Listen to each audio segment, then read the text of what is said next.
கள்ளச்சாராயத்துக்காக ஒரு கிராமமே பலியாயிருக்கு அப்படின்னு பார்த்தீங்கன்னா, அது கள்ளக்குறிச்சியில் இருக்கிற கர்ணாபுரம் அப்படிங்கிற கிராமம் தாங்க. இந்த கிராமத்தில் 59 பேர் கள்ளச்சாராயம் குடித்து இறந்துருக்காங்க.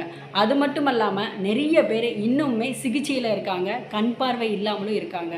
இது எல்லாத்துக்குமே முக்கிய காரணம் கள்ளச்சாராயத்தை கண்டுக்காமல் மெத்தனை போக்கில் விட்ட இந்த கவர்மெண்ட்டு தான்.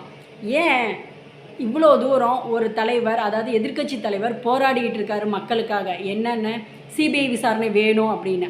ஆனால் இன்னமுமே இந்த தமிழ்நாடு அரசு சிபிஐ விசாரணை கொண்டு வராமல் இருக்குது. ஏன் கொண்டு வராமல் இருக்குது? இதனால் உங்கள் கட்சி சம்மந்தப்பட்டவங்க யாராவது இதில் இருக்காங்களா? அப்போது கட்சிக்காக பார்க்குறீங்களா, இல்லை மக்களுக்காக பார்க்குறீங்களா? சம்பவம் நடந்த அன்னையிலேருந்து இன்னைய வரைக்கும் தமிழ்நாட்டு முதல்வர் எங்கே? சம்பவம் நடந்த இடத்துக்கு இது வரைக்கும் போகலை.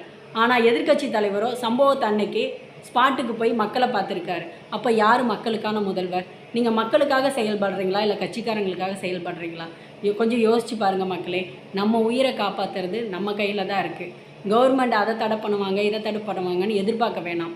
கிடைக்கிற பொருள் என்ன ஏதுன்னு தெரியாமலோ அல்லது போதைக்கு அடிமையாகாமலோ நம்ம குடும்பத்தை காப்போம், நம்ம உயிரையும் காப்போம். வணக்கம்.